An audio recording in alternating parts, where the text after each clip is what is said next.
اس کے کالے گھنگریالے لمبے لمبے بال تھے جو کہ اس نے کھلے چھوڑے ہوئے تھے، اور اس کا چہرہ بہت ہی پرکشش اور خوبصورت تھا، اور اس نے بہت ساری جویلری پہن رکھی تھی۔ ایسا لگ رہا تھا کہ کسی امیر گھر سے تعلق رکھتی ہے۔ اور پھر میں نے سوچا کہ یار رات کا 1 بج رہا ہے اور یہ عورت اس ٹائم یہاں کیا کر رہی ہے؟ یا یہ بھی ہو سکتا ہے کہ یہ کوئی 2 نمبر عورت ہے جو کہ رات کو دھندا کرنے نکلی ہے، یا پھر یہ کوئی ڈاکوؤں کے ساتھ ملی ہوئی عورت ہوگی جو لفٹ لینے کے بہانے لوگوں کو لوٹ لیتی ہوگی، اور اس کے ساتھی بھی یہاں آس پاس ہی چھپے ہوں گے۔ میں نے بائک کی سپیڈ اور زیادہ سلو کر لی، اور میں بہت دھیرے دھیرے یہ سب سوچتا ہوا اس کی طرف بڑھ رہا تھا، اور جب اس کے اور میرے بیچ صرف 10 قدم کا فاصلہ رہ گیا تو میں نے بائک سڑک کے دائیں طرف کر لی اور روک لی، جبکہ وہ سڑک کے بائیں طرف کھڑی تھی۔ میں نے سوچا اگر میرے ساتھ کچھ بھی برا ہونے لگا تو مجھے بھاگنے میں آسانی رہے گی، اس وجہ سے بائک میں نے اسٹارٹ ہی رکھی، اور دور سے ہی بائک پر بیٹھے ہوئے اس کو پوچھا، کون ہو تم؟ اس نے مجھے کوئی جواب نہیں دیا۔ میں نے سوچا شاید اس کو میری آواز سنائی نہیں دی۔ پھر میں نے 4 قدم بائک اور آگے کر لی اور پھر سے تھوڑا اونچی آواز میں کہا، کون ہو تم اور یہاں کیا کر رہی ہو؟ لیکن اس نے پھر سے کوئی جواب نہ دیا۔ اب میں تھوڑا گھبرانے لگ گیا تھا، کیونکہ میں سوچ رہا تھا کہ یہ جو مجھے جواب نہیں دے رہی اس کا مطلب ضرور کوئی نہ کوئی گڑبڑ ہے۔ اس کے ساتھ میں ادھر ادھر بھی دیکھ رہا تھا کہ کہیں اس کے ساتھی تو نہیں آ رہے۔ میں نے آخری بار اونچی آواز میں کہا، دیکھو اگر تم نے اب بھی جواب نہ دیا تو پھر میں جانے لگا ہوں۔ تو اس نے اچانک سے رونا شروع کر دیا اور روتے ہوئے بولی، میں بہت ہی مشکل میں ہوں۔ میں اپنے شوہر کے ساتھ اپنے رشتہ داروں کی شادی سے واپس آ رہی تھی کہ اچانک سے ہماری بائک پنچر ہو گئی اور ہم پیدل چل رہے تھے کہ میں تھک گئی تو میرے شوہر نے مجھے کہا، تم یہاں رکو، میں جلدی کہیں سے پنچر بنوا کر لاتا ہوں، اور میں تب سے یہاں کھڑی ہوں۔ پر میرا شوہر اب تک لوٹ کر نہیں آیا، اور اس سنسان جگہ پر مجھے بہت ڈر لگ رہا ہے، کہیں کوئی چور ڈاکو مجھے نقصان نہ پہنچا دے، اور اس وجہ سے مجھے بہت رونا آ رہا ہے۔ اس کی بات سن کر میرے دل میں رحم آ گیا اور میں بائک سے اتر کر اس کی طرف گیا، اور میں نے کہا، دیکھیں آپ روئے مت، مجھے یہ بتائیں کہ آپ کا شوہر کس طرف گیا ہے؟ تو اس عورت نے دھرم پورہ کی طرف اشارہ کرتے ہوئے کہا، وہ ادھر کی طرف گئے ہیں۔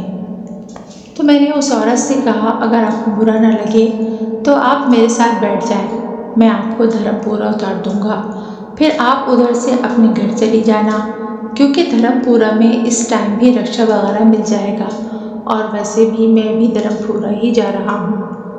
اس عورت نے اپنی آنکھوں سے آنسو پوچھتے ہوئے کہا، آپ کا بہت بہت شکریہ، آپ مجھے بس رکشا تک لے جائیں، آگے میں خود ہی چلی جاؤں گی۔ میں واپس بائک کی طرف گیا اور بائک اسٹارٹ کر کے اس کے پاس لے گیا، اور وہ بائک پر بیٹھ گئی اور ہم وہاں سے چل پڑے، اور اچانک سے مجھے بہت ہی زیادہ ٹھنڈ لگنے لگی اور میں کانپتے ہوئے بائک چلا رہا تھا۔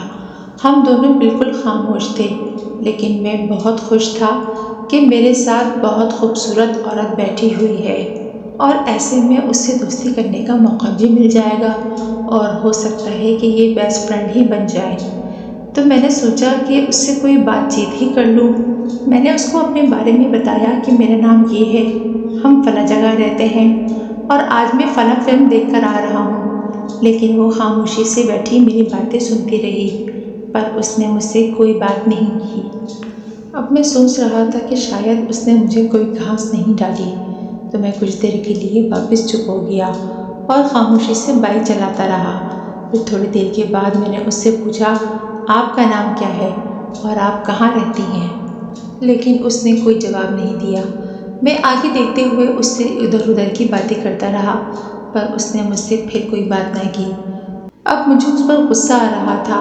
میں سوچ رہا تھا، لگتا ہے یہ اپنی خوبصورتی پر بہت زیادہ گھمنڈ کر رہی ہے اور مجھے نظر انداز کر رہی ہے۔ میں نے کہا، دیکھو میں نہیں جانتا کہ تم میری بات کا جواب کیوں نہیں دے رہی، لیکن کچھ تو بات کریں، مجھے لگتا ہے کہ میں خود سے باتیں کرتا جا رہا ہوں، اب کچھ بولو بھی۔ تبھی کسی نے مجھے خوفناک آواز میں غصے سے کہا، چپ چاپ آگے دیکھ کر چلو ورنہ پچھتاؤ گے۔ میں چونک گیا اور اب میں تھوڑا سا ڈرنے لگا، کیونکہ میں سوچ رہا تھا کہ کہیں یہ غصے میں آ کر میرے اوپر کسی قسم کا الزام نہ لگا دے۔ لیکن میں نے پیچھے نہیں دیکھا۔ میں نے بائک تیز کر لی، پر وہ سڑک ختم ہی نہیں ہو رہی تھی، اور جب میں نے غور کیا تو بائک ابھی بھی بالکل سلو تھی، جبکہ میں اس کو چوتھے گیئر میں فل تیز چلا رہا تھا۔ ایسا لگ رہا تھا کہ جیسے بائک پر کسی نے بہت زیادہ وزن رکھ دیا ہو۔ اور یہ سب دیکھ کر میں اب پوری طرح گھبرانے لگا، کیونکہ میں ابھی آدھی سڑک پر بھی نہیں جا پایا تھا، جبکہ پوری سڑک صرف 2 کلومیٹر کی تھی۔ میں پوری طرح سے بائک کو بھگانے کی کوشش کر رہا تھا۔ اتنے میں میرے پیچھے سے زور زور سے سانس لینے کی آواز سنائی دینے لگی، جیسے کوئی میرے کان کے پاس ہی کوئی تیزی سے سانس لے رہا ہے۔ میرے رونگٹے کھڑے ہونے شروع ہو گئے۔ اب میں کچھ سمجھ گیا تھا کہ میرے ساتھ کوئی عورت نہیں ہے، بلکہ کچھ اور ہی ہے۔ اتنے میں اس عورت نے میرے کاندھے پر ہاتھ رکھا اور اچانک سے میرے جسم کے رونگٹے کھڑے ہو گئے۔ میں نے ڈرتے ہوئے جب اپنے کاندھے پر نظر ڈالی تو مجھے عجیب سا بڑے بڑے نوکیلے ناخن والا کالا سا ہاتھ دکھائی دیا، اور وہ آہستہ آہستہ سے میری گردن کی طرف بڑھنے لگا، اور میرے پیچھے سے ایک خوفناک ہنسی کی آواز آنے لگی۔ وہ ہنسی ایسی تھی کہ اس کے آگے میری بائک کی آواز بھی دب گئی، اور بائک جیسے کسی جگہ میں پھنس گئی تھی۔ اس کے ٹائر تو گھوم رہے تھے، پر بائک ایک ہی جگہ کھڑی تھی۔ تبھی کسی نے پیچھے سے میرے دوسرے کاندھے پر اپنا منہ رکھ دیا۔ میں ڈر سے تھر تھر کانپنے لگا۔ ابھی میں بائک سے گرنے ہی والا تھا کہ پتہ نہیں کیسے میں نے ہمت کر کے زور زور سے کلمہ پڑھنا شروع کر دیا، اور ایسا کرتے ہی میرے پیچھے سے ایک خوفناک چیخ کی آواز آئی۔ میں نے کانپتی ہوئی گردن سے پیچھے دیکھا تو میرے ساتھ ایک بہت بھیانک شکل والی عورت بیٹھی ہوئی تھی۔ اس کی شکل پوری طرح کالی تھی، لیکن اس کی بڑی بڑی سفید آنکھیں تھیں جو رات میں لائٹ کی طرح روشن تھیں۔ اس نے ایک ہاتھ میری گردن پر رکھا ہوا تھا اور دوسرے ہاتھ سے ایک درخت کو پکڑا ہوا تھا جو کافی دور تھا، اور شاید اسی وجہ سے بائک آگے نہیں جا رہی تھی۔ یہ سب دیکھ کر میرا پورا جسم بالکل برف کی طرح ٹھنڈا پڑ گیا۔ میں اور زیادہ اونچی آواز میں کلمہ پڑھنے لگا، اور اس نے میری گردن کو چھوڑ دیا، اور میں نے جلدی سے کلمہ پڑھتے ہوئے بائک کو پوری طرح ریس دی تو وہ عورت بائک سے نیچے گر گئی، اور اچانک سے بائک فل اسپیڈ سے آگے بڑھنے لگی اور بالکل ہلکی ہو گئی۔ پھر میں نے پیچھے مڑ کر نہیں دیکھا، اور 5-6 منٹ میں ہی دھرم پورہ کے چوک میں جا پہنچا اور بنا روکے ہی گھر چلا گیا۔ اب وہ چیز کہاں تک میرے پیچھے بھاگی ہوگی مجھے کچھ پتہ نہیں، بس اتنا پتہ ہے کہ اس دن مجھے فوراً سے بہت تیز بخار ہو گیا تھا، اور اس دن کے بعد سے میں نے دوبارہ کسی کا مذاق نہیں بنایا، کیونکہ میں جان چکا ہوں کہ واقعی ہوائی چیزیں ہوتی ہیں۔